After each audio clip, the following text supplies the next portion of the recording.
Workers begin removing the Ampex sign along Highway 101 in Redwood City. Courtesy of Adam Fritzler, long after its headquarters moved to Hayward in 2016, the Ampex sign remained at the company's former site in Redwood City, a beloved fixture for drivers on Highway 101 and a standing testament to the birth of Silicon Valley's golden age. For decades, someone would light the sign every night. But last week that came to an end. The last vestige of Silicon Valley's pioneering companies of digital recording systems was finally removed to make way for Stanford University's new satellite campus, leaving many who worked for the company or have a nostalgic connection to the sign somewhat sad. James Glover started his business career at Ampex in the early 1980s when the company was still in its heyday. Though he now lives in Santa Fe, New Mexico, he has fond memories of driving past the iconic sign on return trips to the Bay Area. Even so, he was surprised it had taken this long to come down. "It was a visual reminder of how great that company once was," he said. "I'm a bit sad that a final bit of Ampex's legacy, its history, is removed.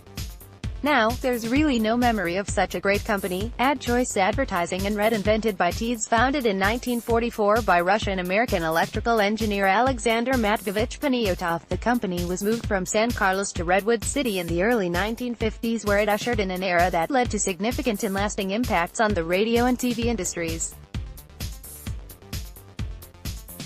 In 1954, in a Memphis recording studio equipped with an Ampex reel-to-reel audio tape recording machine, an unknown truck driver named Elvis Presley recorded his first single, "That's Alright," and in 1956, the company created the world's first videotape recorder in a string of other successes that cemented Ampex's status as one of Silicon Valley's first tech titans. Stanford, which owns the land Ampex occupied for several decades, started taking down the sign last week amid a last-ditch effort by a dedicated group of residents and former employees to preserve the landmark. All 5 letters have been dismantled and placed in storage. Now the university is working to remove the structure that held the letters. Not everyone agrees on the sign's historical significance. Jim Gernon served on Redwood City's Historic Resources Advisory Committee when Stanford first notified the city of its plans in 2009. He said he found it unusual that the historic reports were prepared by Stanford employees instead of an impartial source. Their conclusion was that it wasn't historic, but when we looked at the evidence, we had concluded that the Ampex sign had special meaning to the community and recommended to the Planning Commission that it be treated as a historic resource, Gernon said. But ultimately, the city council disagreed, he said. In an email today, Redwood City's Mayor Ian Bain explained that the council had approved a development agreement that stipulated the project pay respect to the site's historical elements. Retaining the sign somewhere on the campus would be consistent with that requirement. However, it was not clear what Stanford would do with it, he said. He said he recognizes that Ampex was an important part of Redwood City's history and that he'd be willing to work with Stanford to find a location for the sign. "I would like to see Stanford come up with a creative way to incorporate the sign into its campus, where people could visit it and learn a bit about the company's history," he said.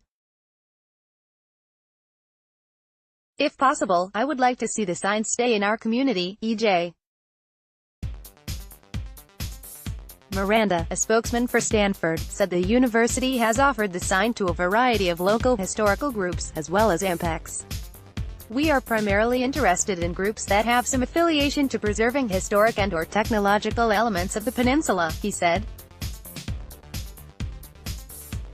"The size of the letters is a limiting factor in who would be able to take the sign. For Nick Kucha, a network engineer who lives in Merced, the sign's removal symbolizes the loss of old times.